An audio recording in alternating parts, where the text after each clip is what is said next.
98 FM Sport. Shane Byrne, welcome back to Dublin's 98 FM. Shane, how are you? Good to be here, Jimmy. Yeah, good man, you? Good, thank you, Shane. Not bad at all. Ex-Leinster, Lions and Ireland star here over the next 6 weeks or so to talk all things Six Nations. The Ireland head coach Joe Schmidt named a 36-man squad for the opening two games. On Wednesday, Ireland take on France in Paris next Saturday in the opening fixture before hosting Italy at the Aviva Stadium the following weekend. Shane, the number of injuries aside, your views on the squad named by Joe on Wednesday. Simon Zebo out, the uncapped Jordan Larmour in. The biggest news talking points for sure. Yeah, there's no doubt about that. I think the Zebo thing is it's already passed us by, I'd say, at this stage, because, amazing talent and all that he is, we're in a position now, I suppose, with the next big headline, I suppose, Larmour getting in, is that there's people there to fill his shoes. There's people, the game is moving on. It never sits still for anybody, and, Simon made the decision he made, and I know that Joe says it doesn't affect, but it does. And that's why he's out. He's playing great rugby, but Larmour, since he's exploded on the scene in what you would say maybe even the last 3-4 months, and he's just getting better and better as he goes, so much so that there's a lot of calls to actually give him a cap in the Six Nations. Now, I don't know if he's quite ready for that, but he certainly hasn't put a foot wrong yet. Yes, and certainly everybody was pushing Joe to pick Jordan Larmour and give him his first call up to the senior squad, Shane. And I think if Joe didn't name him, he may have been lynched by an angry mob. We know that he's been in top form since he's burst on the scene for Leinster, as you said. What do you see as his realistic chances of playing? And also, how does a new cap like this, age just 20, he's played for Leinster clearly, he's played for Ireland underage, including the under-20s, but to be in a Six Nations squad and possibly playing in a Six Nations game, age 20 is something completely different. Oh, it is. There's no doubt about it. And look, we know that it's happened over the years. There's been plenty of guys thrown in and, they've been up for it and well able to get through it. But it is a dangerous thing. Joe is usually pretty... doesn't do that. He likes to have a guy in a squad for a while, see him functioning within the squad. And I presume that's what Joe is going to be looking at, because the one thing we haven't really seen of Jordan is him tested defensively. And, he hasn't let himself down in any shape or respect, no matter what he's done at any point. But it's all been really, his meteoric rise has been based around his attack. So I'm sure in camp, Joe will be testing his everything to do with his defence, from catching the high ball to making tackles under serious pressure. And that's where we'll see if he gets any chance of selection. He needs to impress Joe in camp, because everybody goes in there with a clean slate. If you're not ticking all the boxes Joe wants ticked, you don't have a chance. And that's just the way it is, and that's why he demands such high standards. But look, the kid has had such a quick rise in the sense that he's now went from academy contract to a senior contract, getting into the squad. Everything is really going well for him, and as I said at the very start, he hasn't put a foot wrong. So if this continues, we could be seeing this guy in a green jersey for a long time to come, because attacking flair like that doesn't come around too often. Yes, of course, what a find he has been and hopefully will be for Ireland as well. Hard to believe it's actually Joe's 5th campaign as Ireland head coach heading into the Six Nations. Of course, he won the first 2 years in charge, and England have won the last 2 years. He said this week, Shane, that it's been great to witness some quality performances from provincial teams over the last 7 weeks of European and Derby matches, with a number of players performing well. And that word is very important, Shane, and it's the word momentum, that the Irish players themselves, albeit at their club and at their provinces, have been playing so well, and everybody will be hopeful that they can carry that form and momentum into this Six Nations campaign.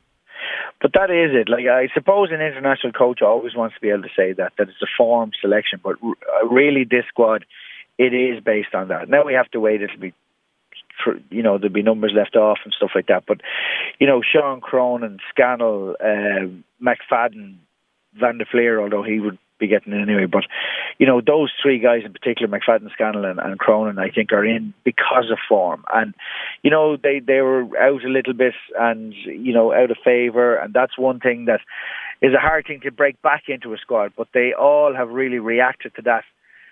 Been left out, dropping. They've reacted very, very well, and they're having, some superb form. And as you say, it is really a great thing to see the amount of wins that the interprovincial teams have been giving all the way through the European campaigns, even against each other. There's been absolutely fantastic displays. and that's exactly where this squad has come from, and it's a hot squad. In fact, I would predict it's probably the strongest squad in the Six Nations this year. Shane, from the point of view of the players, how competitive will they make the in-house training sessions over the next week or so in Carton House before they go off to Paris to try and stake a claim for a place in the team? Or will Joe already kind of know, in and around his 15, or can performances in training this week shape those decisions that he does have to make in the areas you've outlined? No, massively. It's all about camp. It's all about how people behave in camp.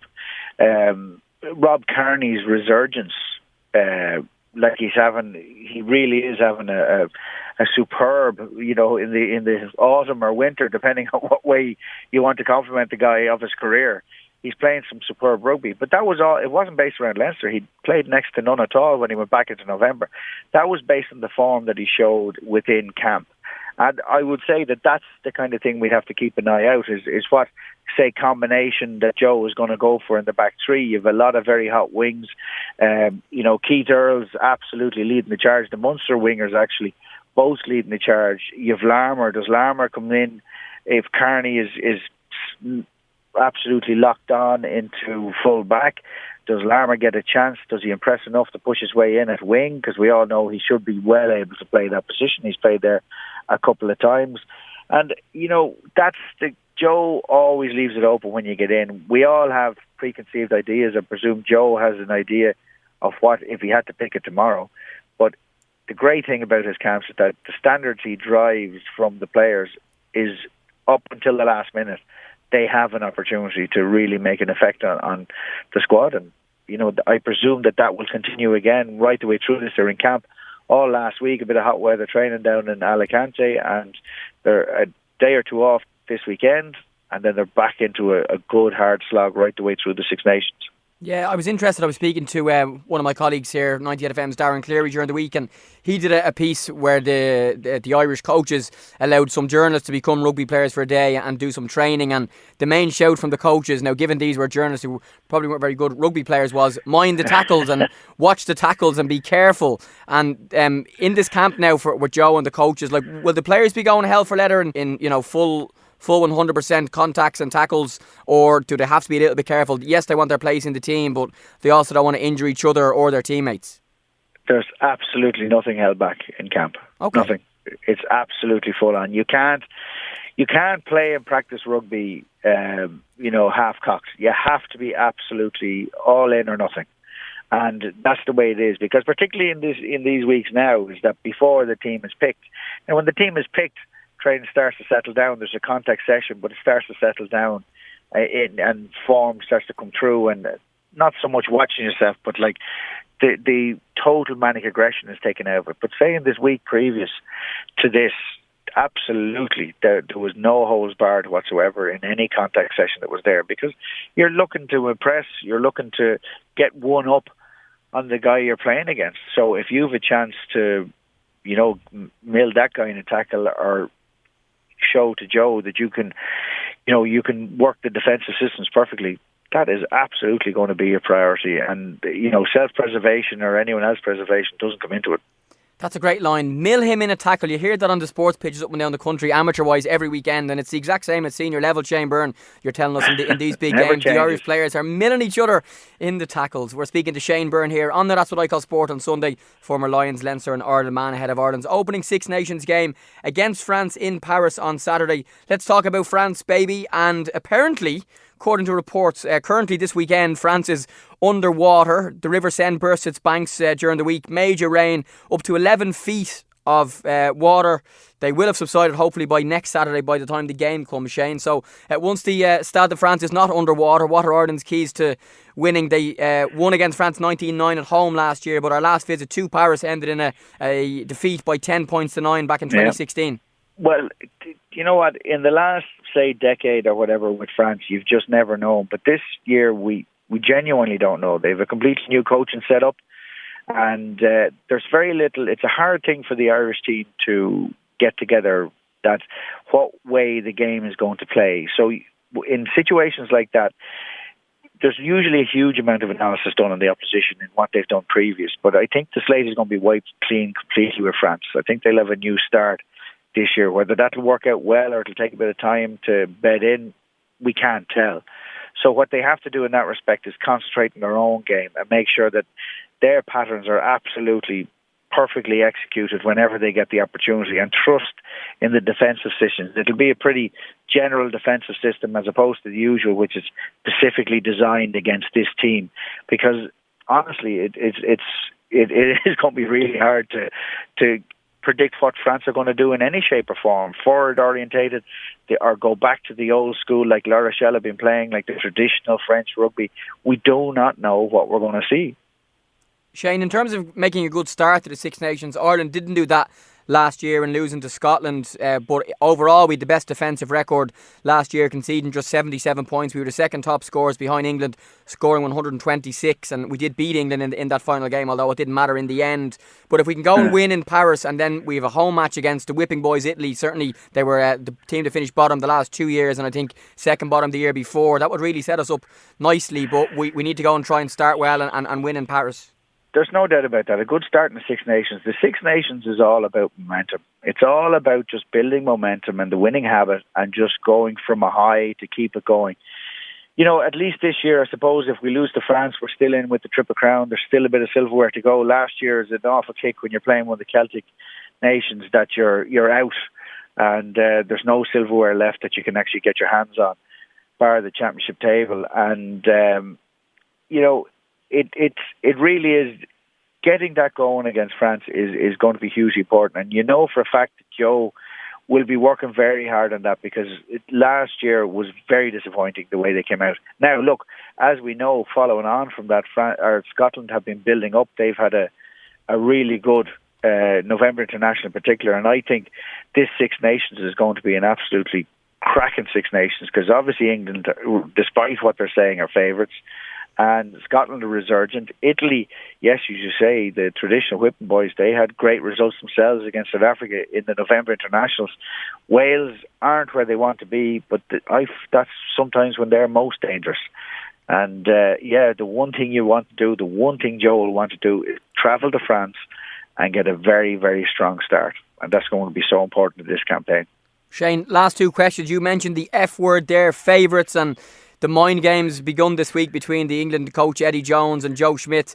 Of course, neither are claiming that they're favourites to win. England have won the last two Six Nations, as we said. Ireland, the two before that. Joe has claimed that England, have won it 2 years in a row and are going to possibly win it again. What did you make of neither saying they're going to win and trying to put the pressure on the other one?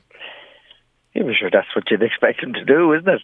Like they all say that they don't go for mind games, but they all do it. You know what I mean? That's just the way it is. The simple fact is England are favourites, and followed very closely by Ireland. And as I said at the start, I honestly believe that Ireland have the best squad. And as the injury tolls do come and a few players drop out, we're best placed to replace them with a talent bunch, whether it's experience or just out-and-out talent. And England, as we know, the demands of the English Premiership, they have an absolute ream of injuries, massive amount of injuries. But regardless of that, Eddie Jones' calibre of coaching is absolutely superb. So you'd expect them to be thereabouts. But Ireland, well-placed, very important to get the start. But to me, watch out for Scotland. They're the team that's... I'm surprised that there isn't more talk about them running into this Six Nations, because they are absolutely playing some dynamite rugby. Now, Shane Byrne, I have one more question. Someone has just turned off the lights in my studio, so I'm sitting in a pitch dark.